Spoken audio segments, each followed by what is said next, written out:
Olá, seja bem-vindo mais uma vez ao programa Em Busca da Verdade.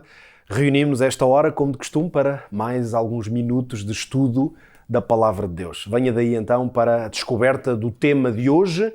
Vamos continuar a olhar para Jesus, para momentos incríveis da sua vida e o que podemos aprender com esses encontros, com as coisas que ele disse, que ensinou. Hoje vamos descobrir que Jesus é o Senhor do sábado. E por isso este será um tema que com certeza vai ser muito importante também para ajudá-lo a compreender bem este tema. Não só na vida de Jesus, mas ao longo de toda a Bíblia. Antes disso, vamos orar e pedir a Deus a sua bênção para este momento. Peço-lhe então que se junte a mim, por favor. Vamos falar com o nosso Deus. Pai do céu, te damos muitas graças nesta hora pelo privilégio de abrirmos juntos a tua palavra mais uma vez e termos este privilégio de receber inspiração que temos a certeza que virá do teu santo e bom Espírito. O mesmo que inspirou os profetas e os apóstolos a escrever, sabemos que Ele está connosco aqui neste momento. E por isso que este estudo seja proveitoso e frutífero na vida de todos os que nos veem e escutam nesta hora. Em nome de Jesus te pedimos. Amém. Vamos então à descoberta de mais uma história da Bíblia. O que há para descobrir sobre este tema? Vamos então ler o que ficou registado no Evangelho de Marcos, no capítulo 2, e nós vamos ler a partir do versículo 23. Então, dizem os Evangelhos. Aconteceu que, passando ele num sábado pelas searas, os seus discípulos, caminhando, começaram a colher espigas. E os fariseus lhe disseram: vês, porque fazem no sábado o que não é lícito. Mas ele disse-lhes: nunca lestes o que fez Davi, quando estava em necessidade e teve fome, ele e os que com ele estavam? Como entrou na casa de Deus no tempo de Abiatar, sumo sacerdote, e comeu os pães da proposição, dos quais não era lícito comer senão aos sacerdotes, dando também aos que com ele estavam, e disse-lhes: o sábado foi feito por causa do homem, e não o homem por causa do sábado. Assim, o Filho do Homem, até do sábado, é Senhor. Mais uma vez, a sabedoria de Jesus a revelar-se extraordinária. Vamos agora dissecar aqui um bocadinho esta história e depois a seguir, como sabem, vamos então abrir para novos horizontes. Já sabe que nós estaremos sempre disponíveis para nos contactar, para esclarecer alguma dúvida e, claro, se quiser receber esta apresentação, pode ver, neste momento, podemos mostrar-lhe o nosso site, onde tem todas as condições e as possibilidades, então, de nos fazer esse pedido. O que é que nós encontramos a abrir nesta história? Os fariseus e o seu zelo, que era um zelo sem dúvida excessivo. A verdade é que usualmente os fariseus são muito criticados na Bíblia e há mesmo por causa disso características que nós associamos facilmente aos fariseus. Mas é interessante que, por outro lado, se pensarmos que o apóstolo Paulo foi um fariseu e que foi um homem de grande zelo, ele próprio afirma que foi um homem, como fariseu, do máximo zelo, podemos compreender que, na verdade, estamos a falar de uma classe de pessoas que tinham características muito especiais. Os fariseus eram pessoas, líderes religiosos de fortes convicções e com o desejo, podemos crer de uma forma global, de agirem em perfeita conformidade, em fazer as coisas certas. Uma das máximas de vida dos fariseus dizia assim: Deus reserva a recompensa das boas ações para o mundo futuro, para que os homens ajam neste mundo por convicção e não por interesse. Conceito muito interessante. E este nível de comprometimento e de zelo que os fariseus tinham, eles também o aplicavam à lei de Deus e à maneira como a guardar. O propósito de guardar a lei de Deus de forma irrepreensível, e agora aqui vem o problema, tornou-se a prioridade de toda a prática dos fariseus.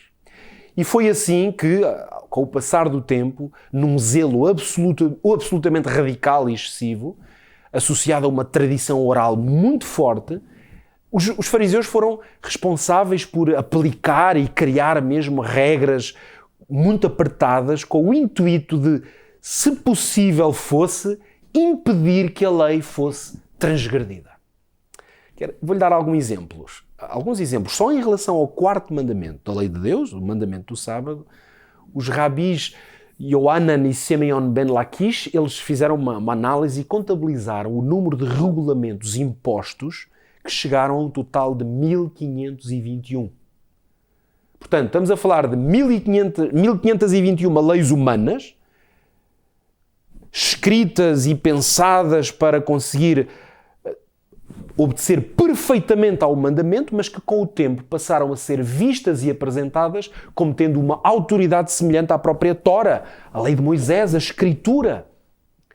Qual foi o resultado disto? Com esta prática, os fariseus sufocaram e invalidaram mesmo a verdadeira e a santa lei de Deus. Portanto, não é surpresa que Jesus tenha acusado tantas vezes os fariseus e os escribas, por exemplo, e acusou-os mesmo de eles invalidarem a palavra de Deus. Jesus chegou a dizer-lhes que por causa da vossa tradição, eles invalidaram a palavra de Deus. Então, em vez de bênção, estas leis tornaram-se um peso tremendo, um fardo, mesmo uma maldição na vida daqueles que procuravam viver de acordo com a vontade de Deus. E esta é uma das mais claras e fortes razões pelas quais os fariseus, neste legalismo absolutamente radical, eles foram alvo de muitas, às vezes tremendas, palavras de repreensão do próprio Jesus Cristo, tal como a Bíblia nos ensina. Ora, nesta história podemos então, claro, compreender o papel dos fariseus e o porquê deles trazerem estas dúvidas. Porque é que fazem no sábado o que não é lícito, diziam eles. Podemos ver então que colher espigas e debulhá-las, quando se tinha fome, era um exemplo de uma prática permitida por Deus, isso encontramos até no livro de Deuteronômio, mas que, claro, estas práticas entravam em choque com as leis que eles próprios tinham desenvolvido. O que podemos entender é isto: Jesus nunca ensinou ou viveu uma vida contrária a nenhum dos mandamentos de Deus. Mandamentos que estejam claramente escritos na sua palavra. E isto inclui, obviamente, o sábado.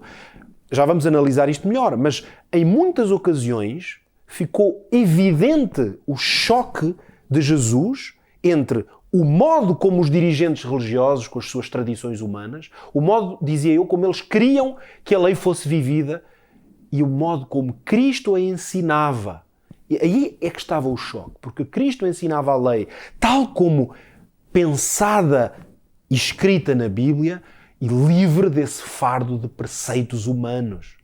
Portanto, Jesus procurou mostrar que Deus, neste caso concreto, Ele não criou o sábado como um fim em si mesmo, ou como um teste mesquinho que Deus criou só para ver quem é que é obediente. Deus tentou mostrar por isso que o sábado foi criado para benefício do homem. Mas, infelizmente, não era assim que esta liderança judaica, e especialmente os fariseus, não era assim que eles entendiam a palavra de Deus e o plano, o projeto divino para a nossa vida. Por isso, no caso do sábado, eles viam-no como uma realidade mais importante do que o próprio ser humano.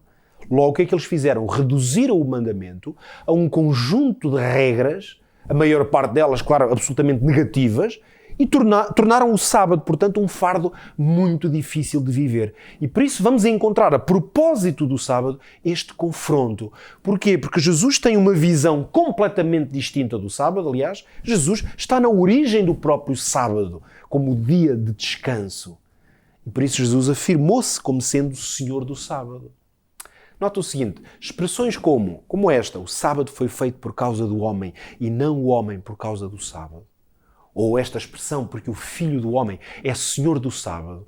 Estas expressões não significam que nós podemos quebrar ou ignorar o mandamento de Deus.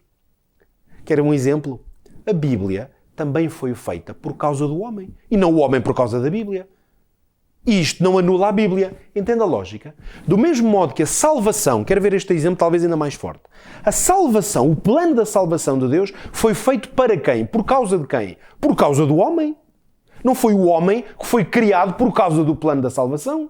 Mas isto não anula que Deus criou e estabeleceu o plano da salvação.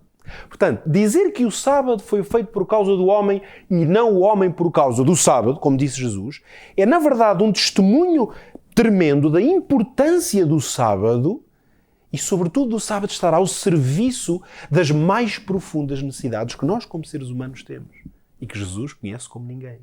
Jesus veio a esta terra fazer o quê? Salvar o homem.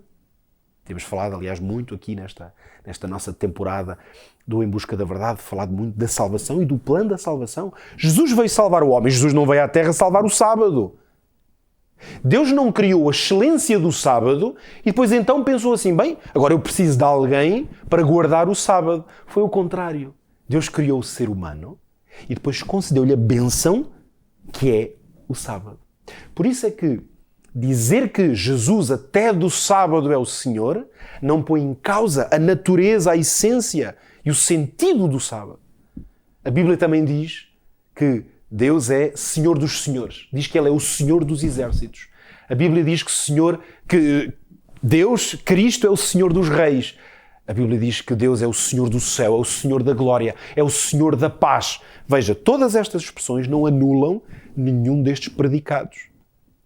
Ele é o Senhor destas coisas e estas coisas são a sua essência. O Senhor Jesus é então também o Senhor do sábado. E como Criador do próprio sábado, Ele sabia o que era mais adequado para realizar neste dia.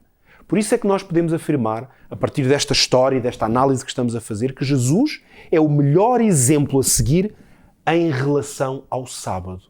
Se porventura tem dúvidas sobre a questão do sábado, então procure Jesus. Procure o que Ele disse sobre o sábado, o que Ele fez no sábado, o que Ele não fez, e encontramos aí o exemplo perfeito. E agora, depois da análise desta história, a partir dela, vamos mergulhar, como temos feito aqui um pouco mais profundamente na Bíblia e neste tema. A verdade é que na história das espigas colhidas pelos discípulos, o tema do debate com os fariseus foi no fundo qual foi? Foi a prática adequada para a solenidade daquele dia. Ora, hoje, no tempo em que vivemos, tantos anos depois dos discípulos e do tempo de Jesus e com tudo o que aconteceu, sobretudo na história da Igreja Cristã, há algo que nós temos que acrescentar a este debate. Além de refletir sobre como viver a santidade do dia do Senhor, que é uma questão muito relevante e era a questão essencialmente do tempo de Jesus, hoje a questão também tem que ser outra quando falamos do sábado. É qual é o dia do Senhor e se o sábado deve ser olhado como o dia do Senhor. E porquê eu digo hoje? Porque no tempo de Jesus isto não era um tema de debate. O sábado era, num conceito e num contexto de Israel e judaico, obviamente o dia do Senhor. Mas hoje não se passa o mesmo porque há muitas alternativas. O contexto não é que toda a gente adora o Senhor no dia de sábado. A começar no mundo cristão, nós temos uma maioria que não guarda o dia de sábado, nem faz dele o dia de adoração e de descanso. Agora, no último dos nossos programas, nós percebemos precisamente que Jesus não aboliu a lei de Deus. Antes, em vez disso, ele viveu-a e defendeu-a como uma regra de vida, por amor. Apesar disso, são muitos os cristãos que acreditam e proferem a ideia, exploram ou defendem a ideia que Deus e os seus mandamentos foram abolidos, e especialmente que o dia do Senhor deixou de ser o sábado, o 7º dia da semana. Sabemos também que muitos cristãos atribuem esse valor de sábado enquanto descanso ao primeiro dia da semana, o domingo. Por isso, no contexto em que vivemos, com esta história no cristianismo, precisamos, obviamente, de ir à Bíblia e analisar com detalhe esta questão para ver se não estamos, como cristianismo global, a passar ao lado de uma mensagem tão importante. Vamos então seguir o nosso modelo, fazer algumas perguntas e encontrar na Bíblia as respostas. É isso que eu desafio a fazer neste momento. Então eu pergunto, será que é importante sabermos qual é o dia do Senhor e como é que devemos vivê-lo? Será que não podemos dizer que isto é um debate secundário, que não tem relevância? Vamos ler o que encontramos no Evangelho de Marcos e vamos ler do versículo 1 ao 6 do capítulo 3. Diz assim o Evangelho. E outra vez entrou na sinagoga e estava ali um homem que tinha uma das mãos mirrada. E estavam observando se curaria no sábado para o acusarem. E disse ao homem que tinha a mão mirrada, levanta-te e vem para o meio. E perguntou-lhes, é lícito no sábado fazer bem ou fazer mal? Salvar a vida ou matar? E eles calaram-se. E olhando para eles em redor com indignação, condoendo-se da dureza do seu coração, disse ao homem, estenda a tua mão. E ele a estendeu. E foi-lhe restituída a sua mão, sã como a outra. E tendo saído os fariseus, tomaram logo conselho com os herodianos contra ele, procurando ver como o matariam. Repare que a importância deste assunto, mesmo no tempo de Jesus, ela fica provada pelo esforço que Jesus fez para limpar o dia de sábado de todo este peso e esta hipocrisia farisaica que lhe retirou o quê? A essência deste dia especial que vinha da criação. Jesus, ao tentar fazer este esforço, isto não foi aceite de maneira nenhuma pela liderança religiosa, sobretudo entre os judeus. Repare que o choque foi tão grande que até dois grupos que eram inimigos entre si, que acabámos de ler, os fariseus e os herodianos, que não tinham nada boas relações, uniram-se neste caso, nesta conspiração para matar Jesus. Mas penso comigo agora em algumas outras implicações deste facto que estamos aqui a estudar. Se, como tantos cristãos até professam, se pela sua morte Jesus iria, pouco tempo depois, abolir a lei de Deus e isto iria incluir o sábado, porquê é que Jesus, penso comigo nisto, porquê é que Jesus ia envolver-se nesta luta direta contra as tradições humanas, que elas envenenavam a correta obediência à lei de Deus, se isto sabemos que acabou por custar-lhe a própria vida. Repare, esta luta na qual Jesus se investiu seria um investimento totalmente infrutífero e, aliás, seria incompreensível que Jesus se colocasse num debate sobre a forma de guardar o sábado. Por isso, nós podemos perguntar, e se de forma sincera nós guardarmos o dia errado como dia do Senhor, um outro qualquer dia que não o que está na Bíblia, será que Deus aceita essa adoração simplesmente baseado, vamos dizer, na sinceridade ou na vontade de adorar a Deus? Vamos ler talvez alguma coisa que nos pode ajudar a compreender isto. Um princípio que vem do contexto precisamente destas discussões de Jesus e da sua avaliação do que faziam os líderes religiosos deste tempo. Marcos capítulo 7 e o versículo 7 diz o seguinte: em vão, porém, me honram, ensinando doutrinas que são mandamentos de homens. Nós devemos ser muito cuidadosos, ao dizer que o Senhor aceita ou não aceita esta ou aquela forma de adoração. Nem eu venho aqui dizer, porque qualquer pessoa pode estar a ouvir-me nesta hora, então eu não venho falar aqui sobre qual é a adoração que Deus aceita, ou o que está no coração de uma pessoa. Isso é algo solene, sagrado. Agora, o que é que nós podemos então fazer? O que nós podemos é olhar para a Bíblia. E na Bíblia, se nós cremos na Bíblia como palavra de Deus, nós podemos aferir aquilo que ela afirma. E a verdade é que a Bíblia afirma que Deus não tem em conta o tempo da ignorância de uma pessoa. Está registado em Atos no capítulo 17. Agora, o que é que não pode acontecer? Isto não pode ser usado como uma desculpa para eu manter na minha vida uma conduta contrária à revelação de Deus quando eu tomo conhecimento dessa revelação. Porque a ignorância, ela só existe quando eu realmente e sinceramente não estou consciente de alguma coisa que faz parte do plano de Deus. Mas quando temos a possibilidade de saber qual é a vontade de Deus e nós aí decidimos, seja ativa ou passivamente, decidimos não querer saber da sua vontade e do que está revelado, então é evidente, nós tornamos-nos responsáveis pelas nossas próprias escolhas. Por isso é que uma coisa podemos dizer, Deus deixou-nos revelação suficiente na Bíblia para nós sabermos, sem qualquer dúvida, a resposta a esta pergunta. Se nós buscarmos ativamente, com zelo e verdade no nosso coração, se buscarmos estar afirmados na verdade do que está escrito, porque nós sabemos que ao longo da história o povo de Deus foi muitas vezes destruído, diz por exemplo o profeta Oseias, que o meu povo é destruído por falta de conhecimento. Então, não é por falta de conhecimento que nós vamos ficar na ignorância se quisermos achegar-nos à palavra de Deus. E é isto que eu gostava de fazer exatamente consigo nesta hora. Repara, vamos então agora analisar um pouco melhor a questão do sábado na Bíblia. Quando Adão e Eva foram criados, os nossos primeiros pais, eles viram o Senhor fazer alguma coisa logo no primeiro dia após a criação. Será que nós podemos ter a certeza de que esse dia e o que Deus fez nesse dia foi literal, tal como os dias da criação foram literais? Vamos ler primeiro e depois fazer a análise deste texto. Gênesis 2, versículos 1 ao 3. Diz assim a palavra: assim os céus e a terra e todo o seu exército foram acabados. E havendo Deus acabado no dia 7º a sua obra que tinha feito, descansou no 7º dia de toda a sua obra que tinha feito. E abençoou Deus o dia 7º e o santificou, porque nele descansou de toda a sua obra que Deus criara e fizera.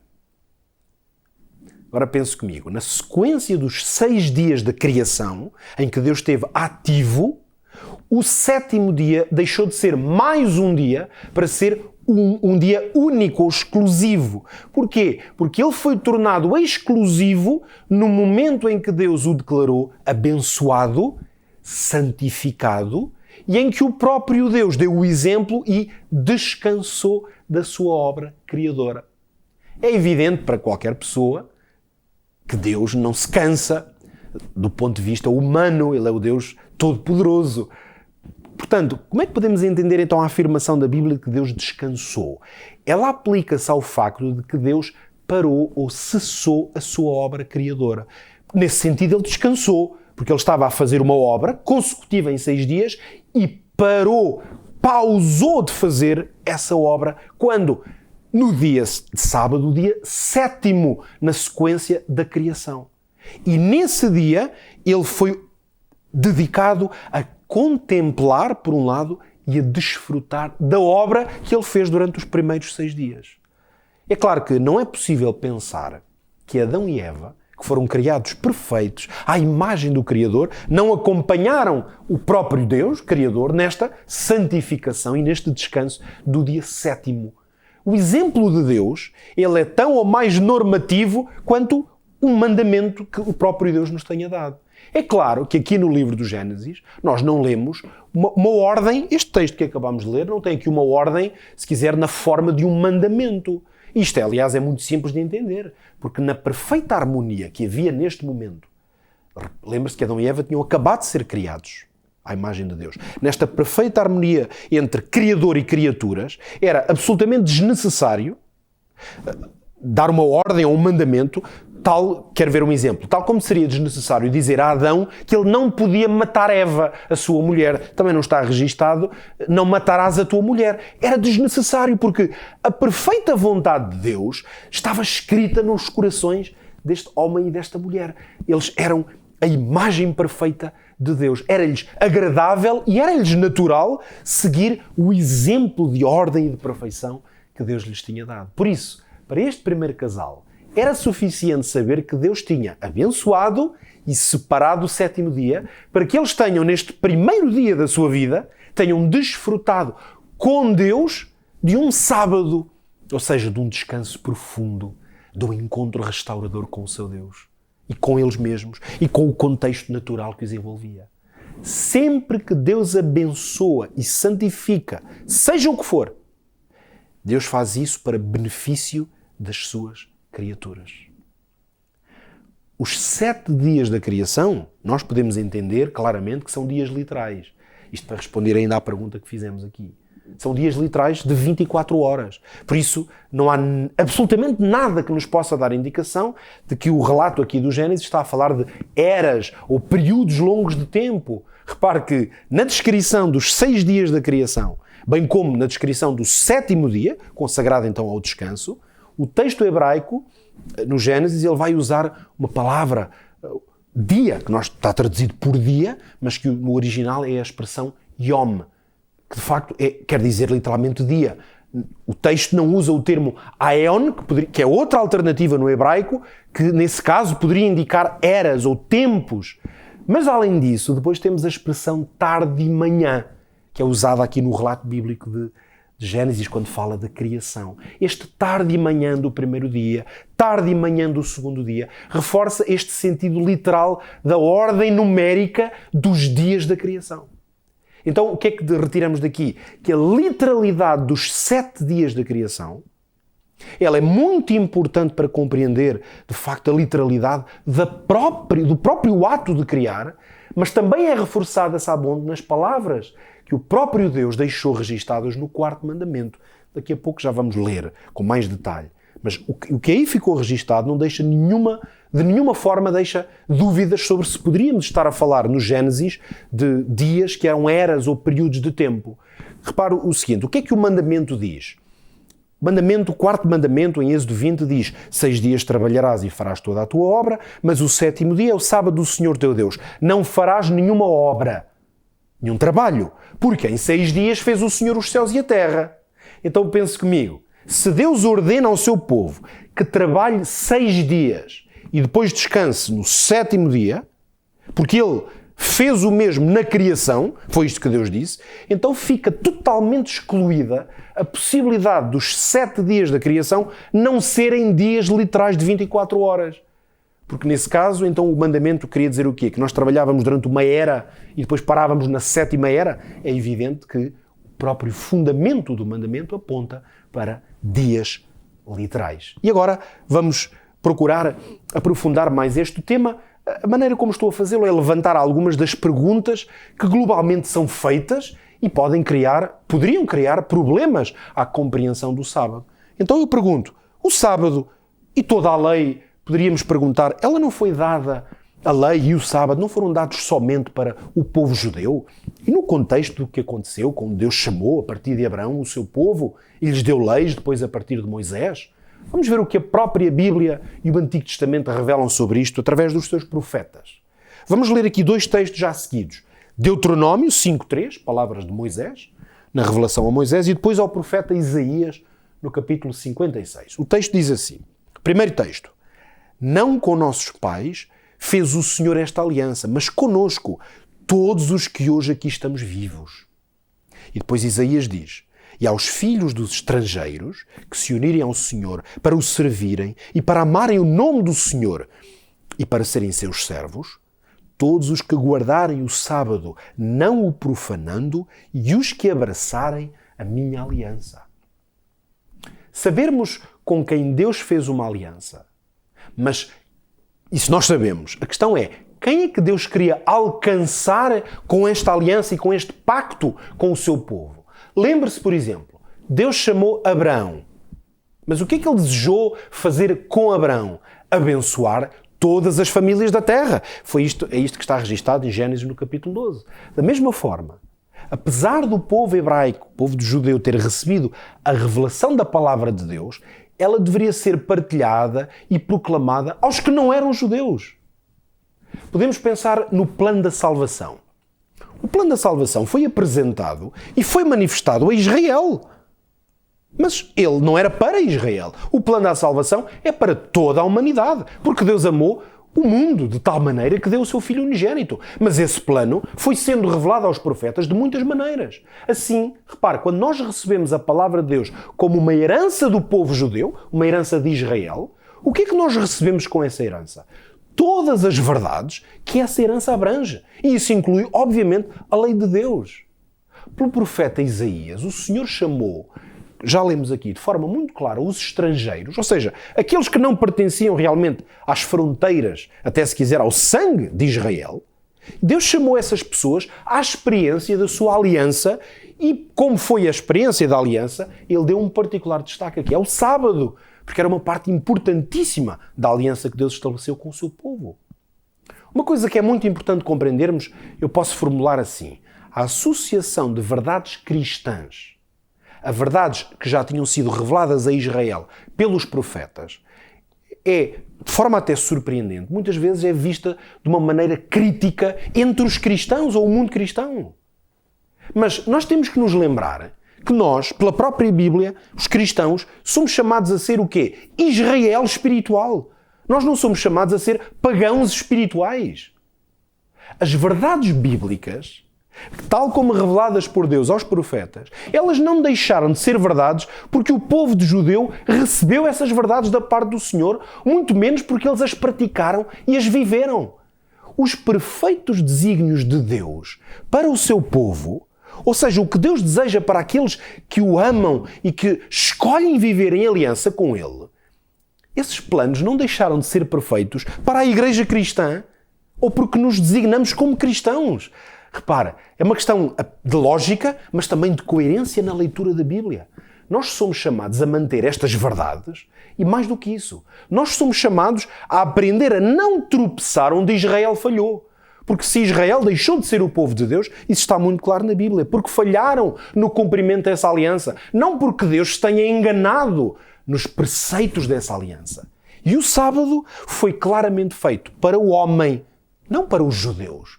Não se deixe, se foi o seu caso, até algum momento da sua vida, não se deixe enganar, eu vou usar esta expressão, por esta ideia.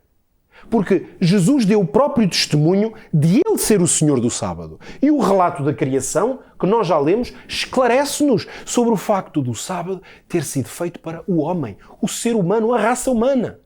O sábado, tal como os 10 mandamentos e todos os valores que nós encontramos na Escritura, mesmo se eles foram formulados e apresentados de uma maneira específica em cada momento, eles formam a base da responsabilidade humana. E por isso é que eles podem, por exemplo, ser identificados no livro de Gênesis.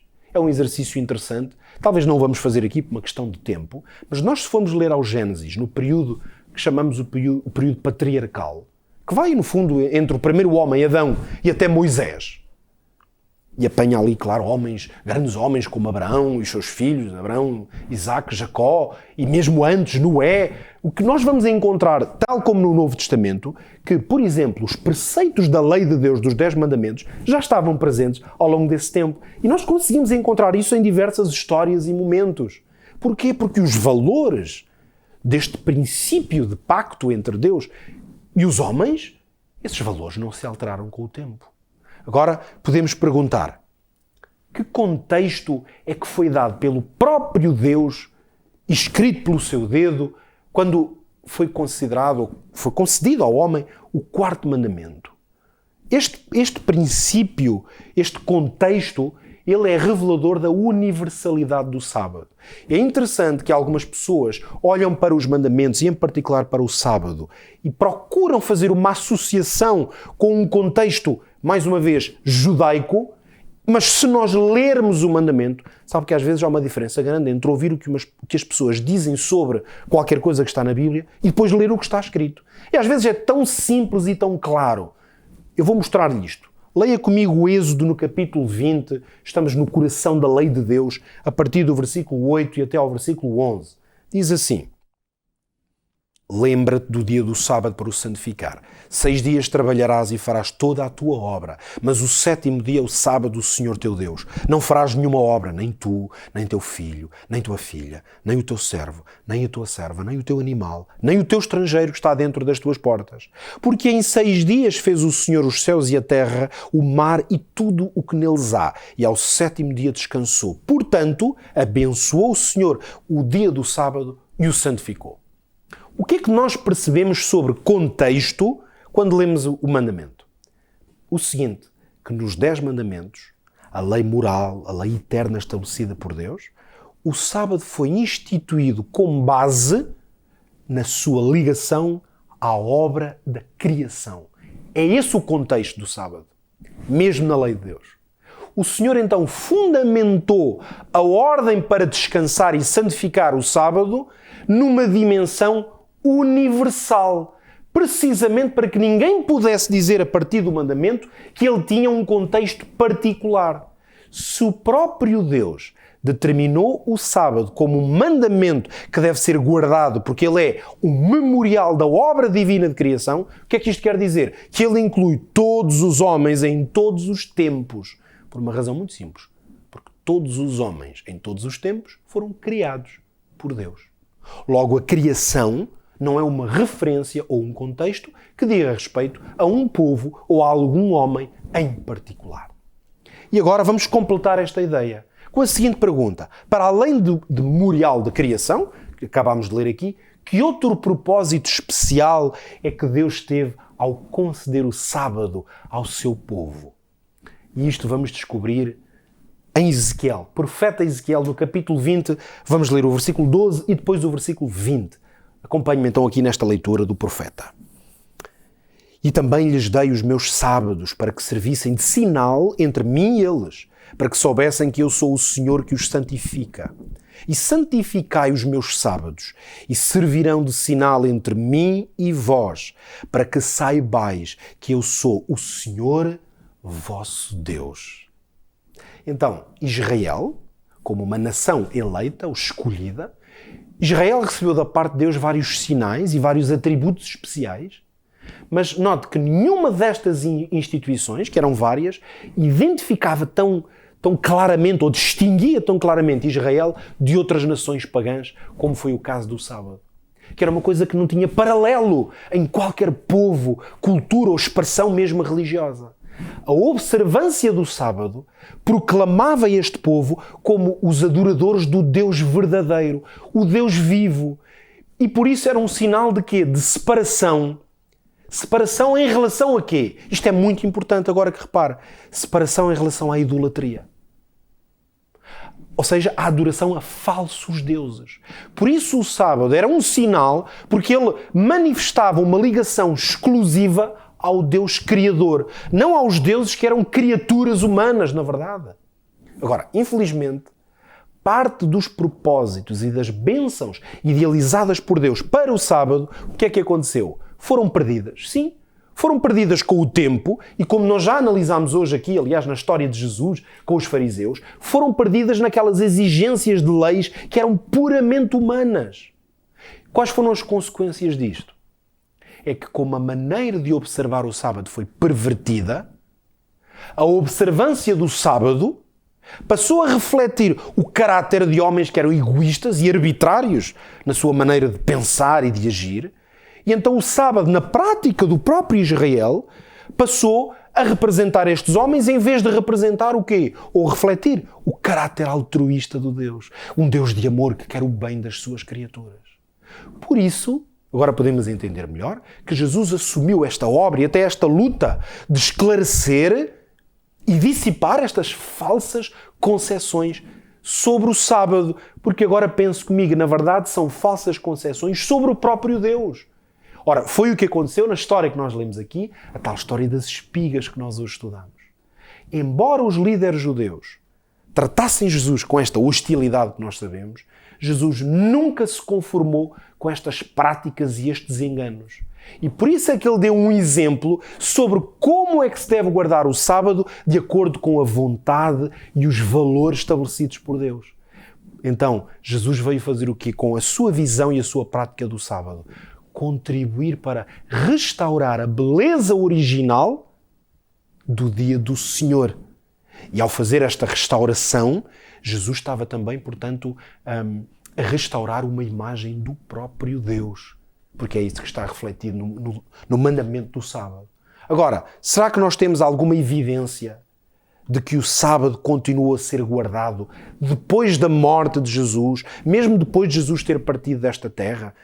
Mas foquemos agora na sua morte. Porque alguém que possa estar a ouvir neste momento talvez já tenha bem compreendido toda esta dimensão dos valores do sábado que são universais. Mas agora, o que aconteceu quando Jesus morreu? E depois da sua morte? Leia comigo Lucas, Evangelho de Lucas, no capítulo 23. Vamos ler o versículo 52, ou a partir daí até ao início do capítulo 24. Então está registado o seguinte. Este, chegando a Pilatos, pediu o corpo de Jesus. E, havendo-o tirado, envolveu-o num lençol e pô-lo num sepulcro escavado numa penha, onde ninguém ainda havia sido posto. E era o dia da preparação, e amanhecia o sábado. E as mulheres que tinham vindo com ele da Galileia seguiram também e viram o sepulcro e como foi posto o seu corpo. E, voltando elas, prepararam especiarias e ungüentos. E no sábado descansaram conforme o mandamento. E no primeiro dia da semana, muito de madrugada, foram elas ao sepulcro, levando as especiarias que tinham preparado.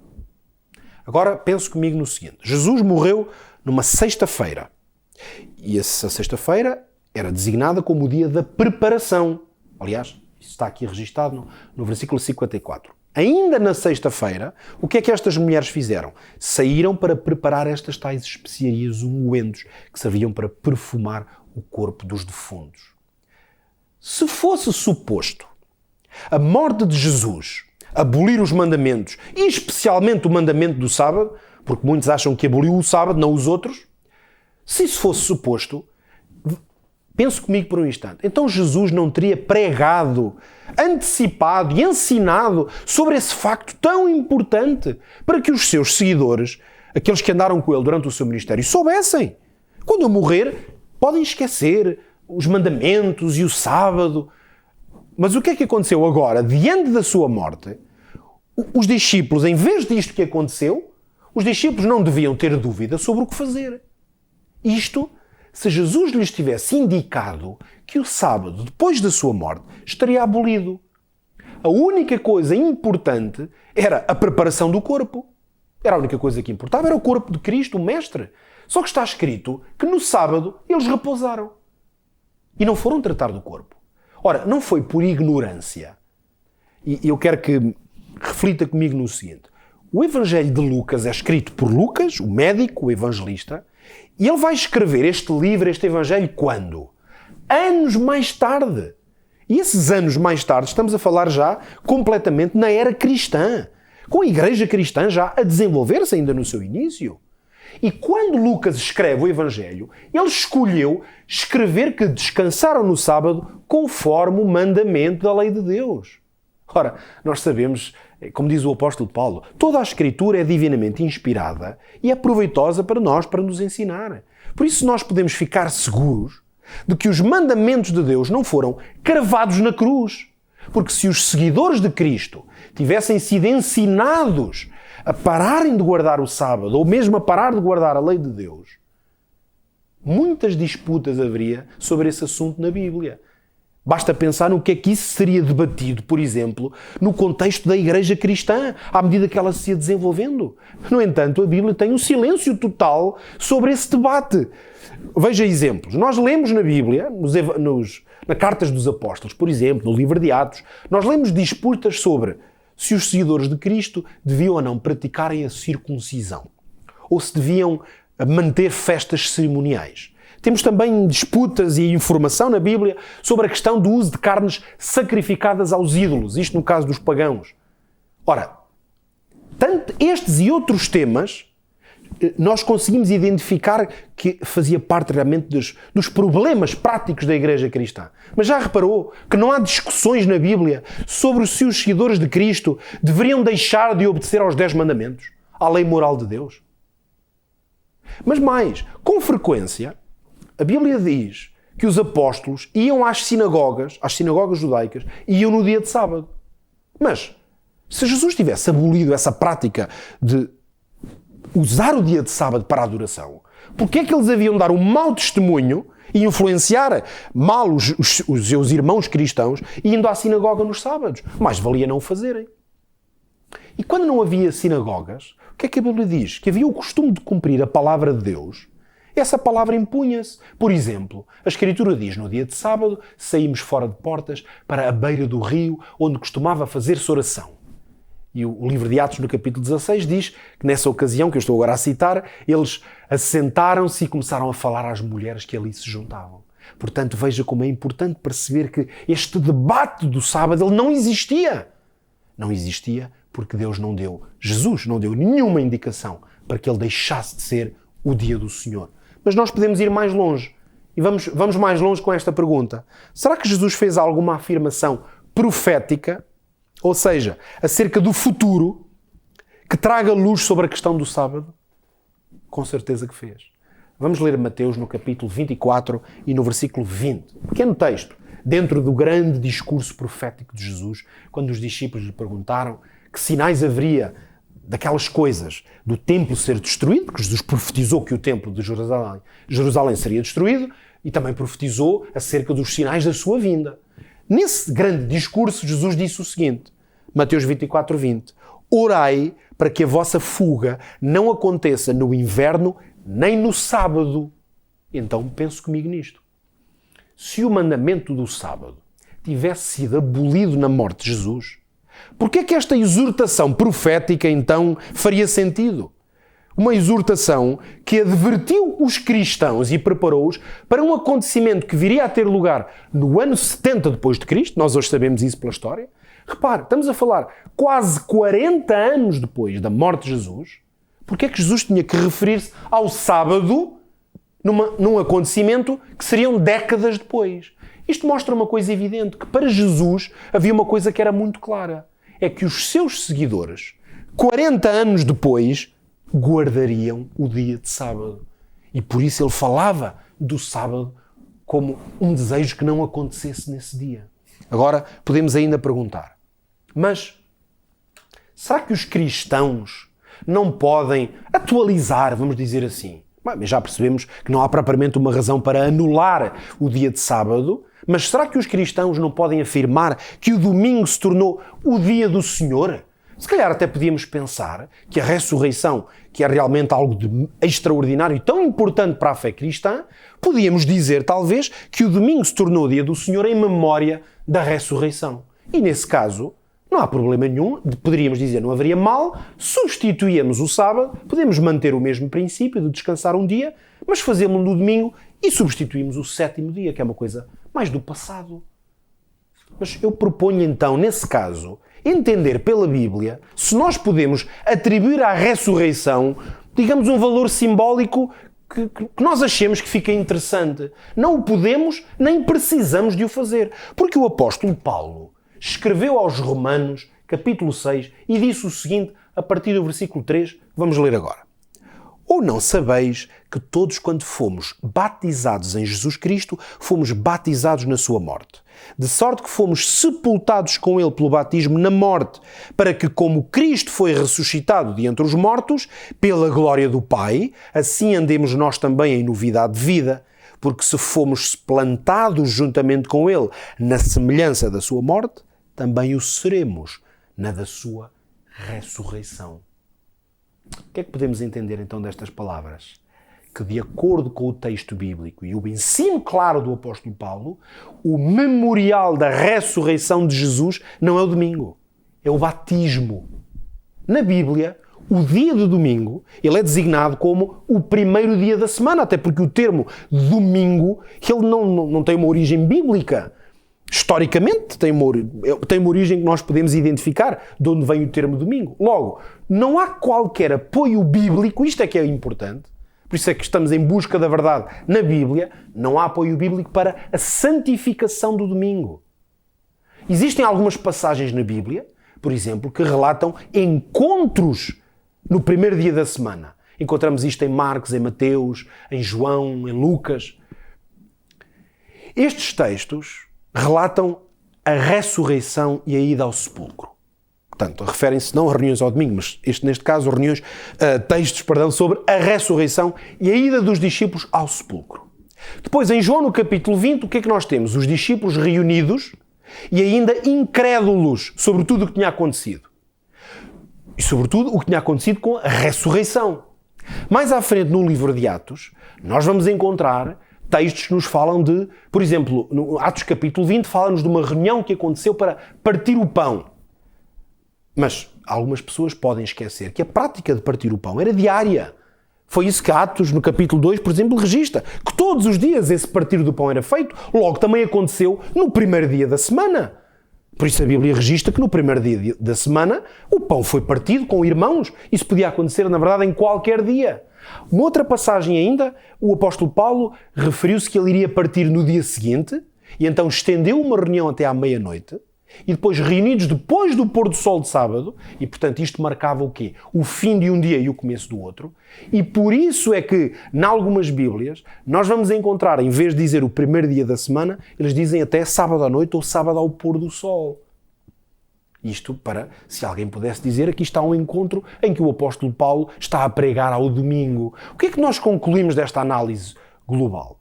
Concluímos que não há nenhum fundamento bíblico que apoie a ideia de que o sábado mudou como dia do Senhor, desde a criação, para qualquer outro dia da semana.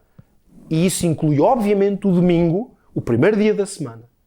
Em contrapartida, já desde o Antigo Testamento, e desde a voz profética de Daniel, o grande profeta Daniel, que o povo de Deus tinha sido alertado de que chegaríamos a um tempo neste mundo, um tempo próximo do tempo do fim, em que haveria um esforço intencional de poderes religiosos nesta terra, no sentido de fazer o quê? Mudar os tempos e a lei.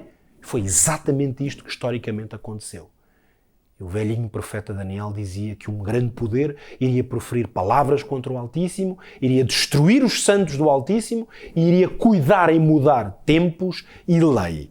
Por isso, não é nenhuma admiração para quem conhece a palavra profética que, de facto, historicamente, o mundo cristão tenha exercido este esforço de mudança dos tempos estabelecidos especialmente na lei de Deus. Mas quem está firmado na sua palavra não pode deixar-se levar por esses enganos. Ainda que a salvação, e eu vou repetir uma ideia já que eu próprio neste programa já disse várias vezes, a salvação, nós sabemos, ela é inteiramente pela graça de Cristo. A gratidão por este amor profundo de Deus, ele leva-nos a uma escolha, inevitavelmente, a obediência a Deus e aos seus mandamentos. O Senhor, por isso mesmo, assim o pediu a todos os seus filhos e pediu em todo o tempo obediência. Tal como acontece com a doutrina ou com a obediência à lei, o sábado é a mesma coisa. O sábado em si mesmo, sem Cristo, não tem valor. É totalmente destituído. É vazio. Ele foi instituído por Deus como um meio, não como um fim. O que nós podemos é estar seguros da verdade bíblica do sábado. E a verdade é que o sábado é o dia do Senhor, o 7º dia da semana. Isso podemos estar seguros. Tanto quanto podemos estar seguros que se a obediência não nos conduzir ao Senhor do sábado e à harmonia com Deus e com a sua palavra, então, em vez do sábado ser uma bênção, ele pode tornar-se uma maldição. Isso foi o que aconteceu historicamente e no tempo de Jesus isso era uma evidência como nós vimos hoje. Logo, é através de uma relação de amor e de submissão com o nosso Deus e o nosso Criador que nós podemos então descobrir o verdadeiro significado do sábado. Quando a lei de Deus e, portanto, o seu amor está escrita no coração, o que acontece é isto. Nós temos prazer em observar todas as leis de Deus, todos os seus preceitos. Nós podemos, no entanto, ao contrário disto, podemos observar todas as leis, tentar ser muito obedientes em todas as particularidades e, no entanto, não vivermos a lei de Deus, que é o seu amor. Pior, nós podemos até observar o dia correto, o dia que o Senhor estabeleceu, o dia de sábado, e ainda assim estarmos debaixo da influência do inimigo. Aliás, isto foi o que se viu na experiência dos fariseus no tempo de Jesus. Logo, é pela vivência da bênção do sábado, mas numa lógica de relação com o Senhor do sábado, que nós podemos saber tudo quanto é que Ele nos pode conceder e o quão deleitoso este dia pode ser na nossa vida. Porque quem já experimentou a bênção do sábado sabe que o sábado nos dá ou nos abre a porta e os horizontes para bênçãos extraordinárias. Eu registrei aqui algumas daquelas que podemos considerar como as bênçãos que o sábado nos dá. Vamos citá-las apenas. O sábado dá-nos a bênção de uma restauração do nosso ser. Repare, hoje então no mundo em que vivemos, o mundo que não para, o mundo que vive obcecado pelo desempenho, por fazer mais, por conquistar coisas, Deus convida-nos a um encontro exclusivo com Ele. Mais do que um dia para fazer coisas, em Deus, este é um dia para ser. O sábado convida-nos a quê? À confiança em Deus. Nós não temos que controlar tudo. Neste dia é Deus que controla. É Deus que tem a preeminência. O sábado é um convite à santidade. Porque só na presença constante com o Senhor, inclusive é durante a semana, nos outros 6 dias, é que nós poderemos viver a santidade do sábado. O sábado dá-nos a bênção do encontro com Deus. Porque Deus preocupa-se, Deus deseja relacionar-se connosco. Mesmo no Éden, naquele lugar perfeito, o encontro com Deus era o ponto alto da semana. O sábado dá-nos a bênção de sermos parceiros de Deus no cuidado pela criação. Porquê? Porque Ele é o memorial da criação. Então o sábado inspira-nos ao cuidado ativo. E mesmo o sábado inspira-nos a uma relação equilibrada com o mundo natural, que é a criação de Deus. O sábado traz-nos a bênção de equilíbrio emocional, porque ele cria um contexto ideal e muito difícil de ter no mundo tão apressado como o mundo que vivemos hoje. Porquê? Porque é um dia para reflexão, para descanso profundo, para diálogo. Um diálogo às vezes até interno, mas também um diálogo com os outros, tempo de família. Tudo isto sabemos que são fatores cruciais para o nosso equilíbrio emocional, mesmo físico, e para a saúde das nossas emoções. O sábado também nos traz a bênção de uma oportunidade de serviço altruísta.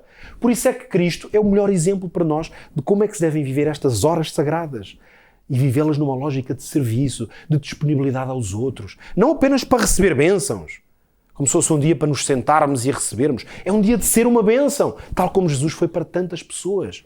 E claro, o sábado é também um sinal entre Deus e o seu povo. Ou seja, o sábado é uma marca de identidade, uma marca de pertença.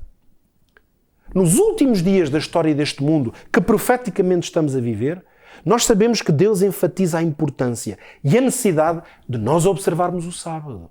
Por isso é que, com grande voz, há uma mensagem que tem que ser proclamada ao mundo. Essa mensagem que está registada em Apocalipse, ela diz que nós temos que proclamar ao mundo que o Senhor Jesus vai voltar, que o seu juízo já começou. E o que é que nos é dito? Que temos que advertir sobre aquele que fez o céu e a terra e o mar e as fontes das águas. Estas palavras são uma autêntica referência direta mesmo ao quarto mandamento. Esse que tantas vezes é esquecido, o dia do Senhor, o sábado. Ele é um monumento de adoração ao Criador. Por isso, todo o convite à adoração está relacionado com o sábado. Mais do que em qualquer outro dia, é na santidade do sábado que nós podemos ter um vislumbre da perfeição do Éden. Esse Éden que nós perdemos. E da glória, a glória do paraíso futuro. Por isso, para encerrar este estudo, eu deixo-lhe este último texto. E uma última pergunta. Será que o sábado também fará parte, então, do plano de Deus para a eternidade? Quando o seu povo estiver reunido para sempre, sem pecado? Leia comigo Isaías, capítulo 66, versículos 22 e 23. Porque como os novos céus e a nova terra que hei de fazer estarão diante da minha face, diz o Senhor, assim também há de estar a vossa posteridade e o vosso nome. E será que desde uma lua nova até à outra, e desde um sábado até ao outro, virá toda a carne a adorar perante mim, diz o Senhor. O sábado vem da eternidade do Éden. Infelizmente, essa eternidade foi fatidicamente interrompida. Mas ele projeta-se para a eternidade da nova terra, porque aí ela não terá mais fim. E ali, sábado após sábado, o Senhor estará entre o seu povo. Mas enquanto esse dia não chega, hoje, nesta terra e neste mundo do pecado, nós ainda temos esta dádiva de Deus, uma bênção semanal que pode ser nossa. E hoje eu pergunto-lhe, aceita este convite? Quer desfrutar da bênção que o sábado pode ser na sua vida? Ore a Deus. Peça entendimento e força para aceitar este convite. Se quiser ler outra vez estes textos, compreendê-los melhor, já sabe, entre em contacto connosco. Pode ir até já a seguir. novotempo.pt/em busca da verdade para poder descobrir um pouco mais a fundo e se quiser receber esta apresentação. Que o Senhor o abençoe e o ajude a desfrutar das bênçãos deste dia maravilhoso. Até ao nosso próximo programa, se Deus quiser.